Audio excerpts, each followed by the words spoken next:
কাঁচা কলা দিয়ে তৈরি বড়া বা পাকোড়া খেতে যে এতটাই সুস্বাদু এটা কিন্তু আমার আগে জানা ছিল না।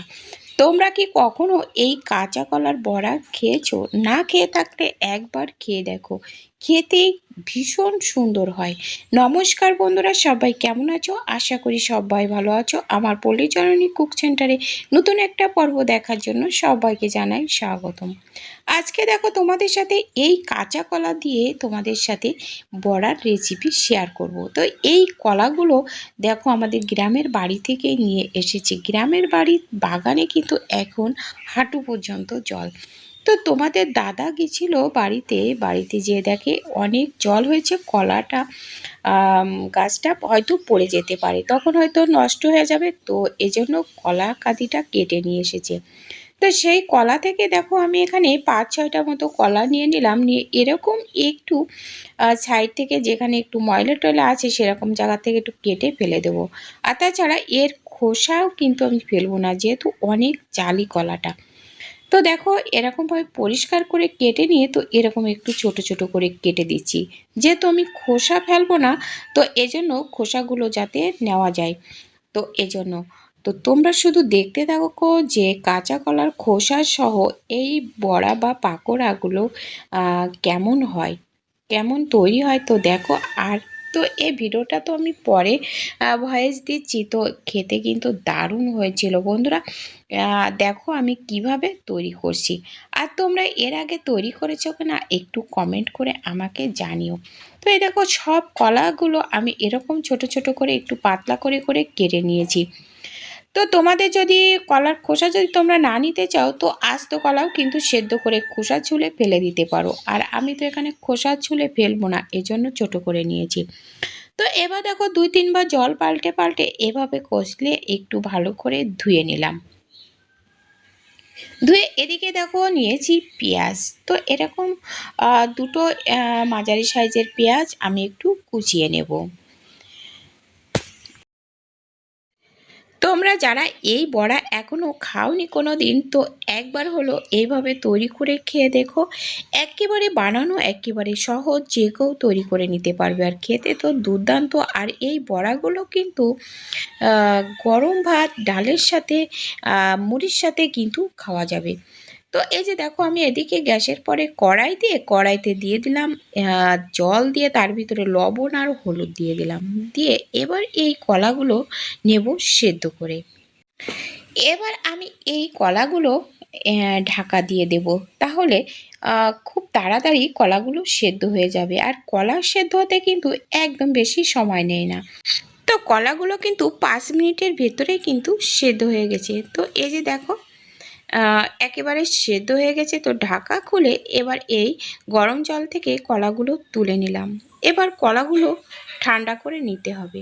আর বন্ধুরা একটা টিপস তোমাদের সাথে শেয়ার করছি, যে কলা সেদ্ধ করার যে জল রয়েছে ওই জলটা এমনি বাইরে ফেলে না দিয়ে বেসিংয়ে যদি দেওয়া হয়, তো বেসিংটা কিন্তু পরিষ্কার থাকে। এবার দেখো আমি এই পেঁয়াজ কুচির সাথে আমি ১ চামচ দিয়ে দিলাম রসুন পাউডার। বন্ধুরা তোমাদের হয়তো মনে নেই, আমি এই রসুন পাউডারটা কিন্তু ১ বছর আগে তৈরি করে রেখেছিলাম।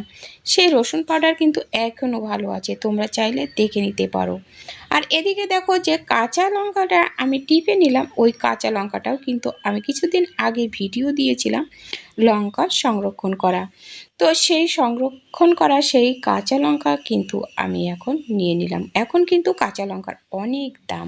তো সেই সাথে নিয়ে নিলাম দুটো শুকনো লঙ্কা ভেজে নিয়ে, এবার এই একসাথে মিশিয়ে নেব, ভালো করে চটকিয়ে পেঁয়াজ কুচির সাথে মেখে নেব। আর এই সাথে নিয়ে নিলাম একটু আদা জিরে গরম মশলা বাটা, দিয়ে এভাবে একটু চটকিয়ে মেখে নিতে হবে।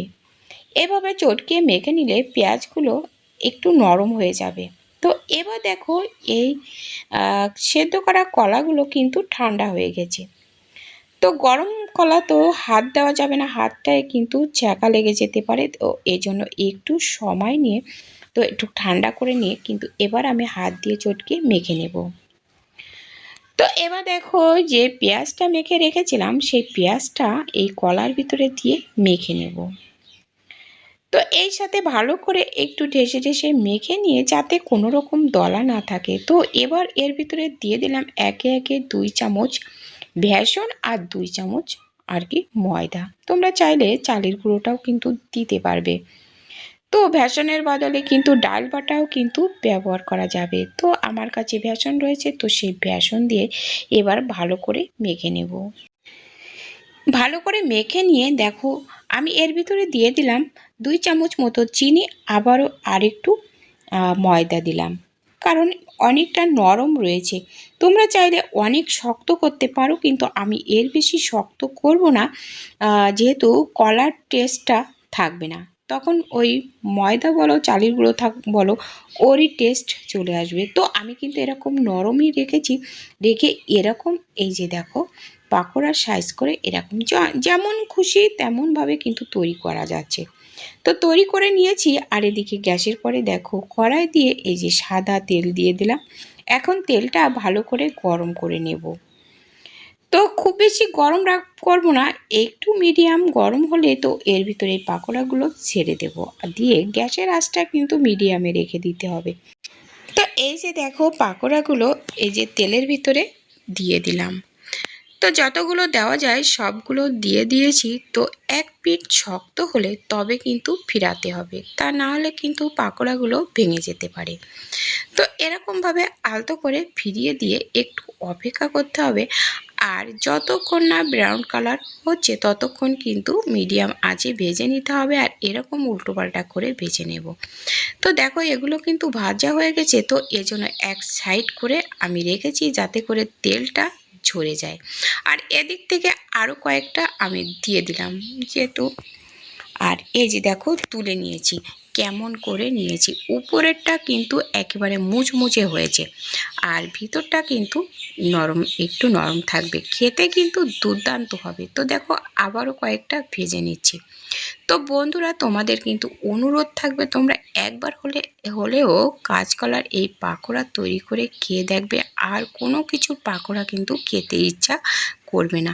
এটা বাচ্চা থেকে বড় সবার কিন্তু পছন্দ হবে। তো বন্ধুরা সবকটা কিন্তু আমি একইভাবে ভেজে নেব। আর ভিডিওটা কে কোথা থেকে দেখছো প্লিজ কমেন্ট করে জানাতে কিন্তু ভুলো না। একটা লাইক দিতে ভুলে গেলে একটা লাইক করে দিও। আর নতুন বন্ধুরা আমার চ্যানেলটা সাবস্ক্রাইব করে পাশে থাকা বেল আইকনটিতে ক্লিক করে রেখো, তাহলে পরবর্তী ভিডিও আপলোড হলে নোটিফিকেশান পেয়ে যাবে। তো দেখো এই সাথে কয়েকটা শুকনো লঙ্কাও ভেজে নিলাম, যেহেতু এটা গরম ভাতের সাথে ডালের সাথে খাওয়া যাবে, তো অনেকেই শুকনো লঙ্কা খেতে চায়, তো এজন্য ভেজে নিলাম। তোমরা চাইলে নেবে, আর না চাইলে নেওয়ার দরকার নেই। তো এই যে দেখো সবগুলো ভেজে নিলাম। তো বন্ধুরা আজ এ পর্যন্ত, দেখা হবে পরবর্তী ভিডিওতে। ততক্ষণে তোমরা ভালো থেকো, সুস্থ থেকো। নমস্কার বন্ধুরা।